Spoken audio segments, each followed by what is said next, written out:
Good afternoon, everybody, and welcome back to Moddriven. You know, I was thinking today, reminiscing a little bit about some past hot little hatches that I've had. There's really just two of them. One of them was the Mazdaspeed 3. You remember the Mazdaspeed 3? I got one of those because one, I liked the looks of it, and two, it was pretty quick. Back in the day, it was 0 to 60 in 6.5 seconds. That was fast. Not today. I mean, today you can get an electric anything and it's going to be like 3-4 seconds, something like that, depending on what you get, of course. But it was quick back in the day. It was turbocharged. The thing that I didn't like about it the most probably was that it would spool out. You know, you would get to a certain point and then the turbo was just gone and it's like you hit a ceiling. That kind of thing drives me nuts with cars in any form, whether they're naturally aspirated or turbocharged or not. But typically a naturally aspirated version takes a lot longer. Now it might take a lot longer to get there in the end, but still it doesn't give you that feeling, at least back in the day, where you hit that ceiling and you pretty much exhausted everything that you had. Mine was black, loved that car, had tinted windows, of course it was a manual transmission, and it was fun. The problem with it was it had severe torque steer. I remember I was at a stoplight and there was some cat, both lanes were turning left, right? And there was some cat in a, I don't know, a noisy, loud, hopped up Bronco, right? And you could just tell he wanted to get on it. He wanted to go around me or something. I don't know. I mean, the lanes continued. It's not like I was going to cut him off. But anyway, I decided I wasn't going to let that happen, right? So the light turns green, the arrows, you know, and I get on it, man. I nail it. I go to second gear, and the steering went when I shifted, you know. I mean, that thing had so much power, low-end torque, that it just torqued that steering wheel. Torque steer, right? Thought I was going to lose it for a split second. I didn't, and I did beat him too, by the way. I mean, his was all noise and no go. Not show, because it didn't look that great. But it was very noisy, some kind of aftermarket exhaust, you know, one of those things. Mine was, but it went, right? That was a fun time. Another time, I almost did the same thing. I was on a curve on a road, almost hit the curb, because the same thing happened. The torque steer kicked in. That's the thing that I hated most about the Mazda 3 Speed. After that, I decided to go with the Honda Civic Type R. It was maybe a couple of years later, something like that. They had just brought the Type R back. I think I bought the first model year, had to pay a premium for it, kicked myself for that today. It was one of the dumbest things I ever did.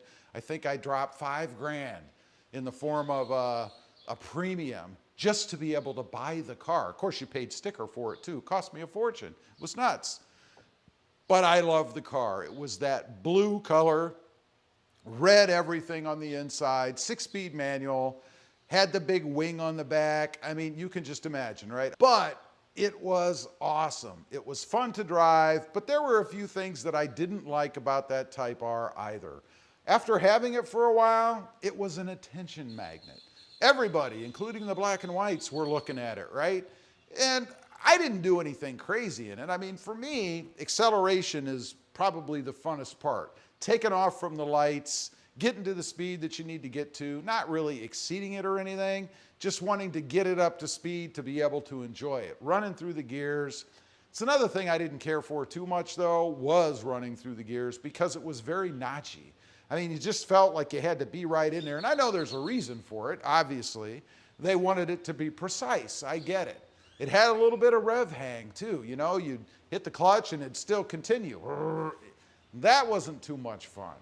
Now, as far as the seating and stuff inside, I've always said they're made for like a 16-year-old skinny boy, you know, because they're very narrow. They have bolstering on the sides, bolstering on the seat. When you get in there, you kind of fall into it, and if you're a bit broader, everything hits in the back. I mean, I think there was a gap between my shoulders and the back of the seat because I was kind of straddling that bolstering.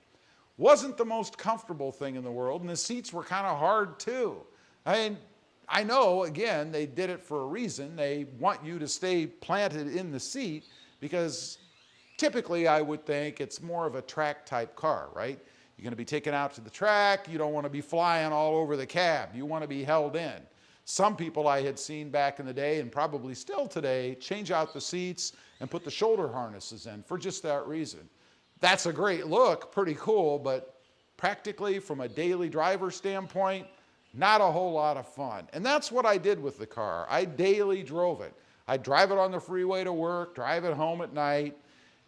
In the wintertime, it was a drag. I did switch out the tires. Of course, it came with summer tires. I think I put a video up recently on the channel doing that.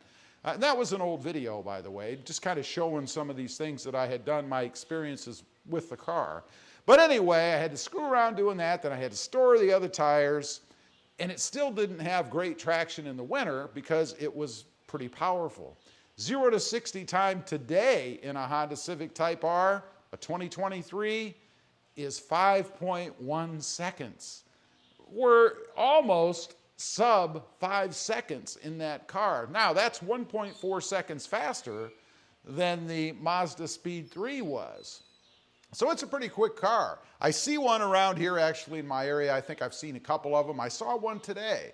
I took a trip to the Walmarts, had to get some sweet tea, and I saw a white one driving down the road.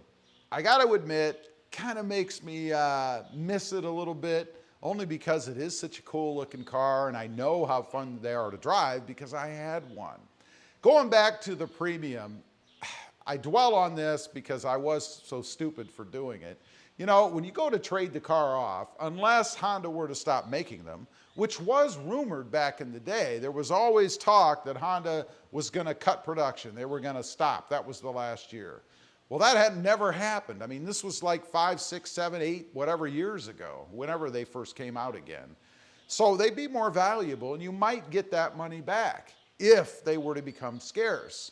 Unfortunately, they're still out there, unfortunately for me back in the day. They're still out there, you can still buy them. Now, they do still hold their value pretty well because Honda doesn't build tons of them. I mean, they are still relatively scarce, but not as scarce, not $5,000 scarce like they were back in the day when I had mine.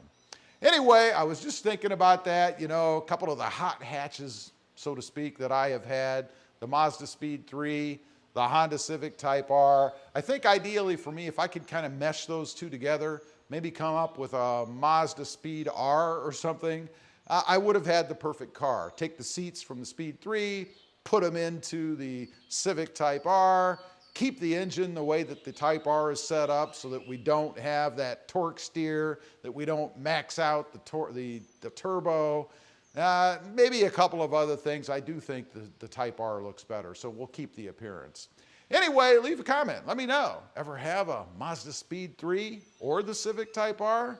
Did you really like them? And be honest. I'd be curious to know. Also, real quick, I do have 2 additional channels. Rob Motive, all about the Toyota Tacoma, and Rob Motive JT, all about the Jeep Gladiator. Check them out, and if you're interested, why not subscribe? And while you're at it, smash the subscribe button here too. Thanks for watching. Stay safe out there. Bye.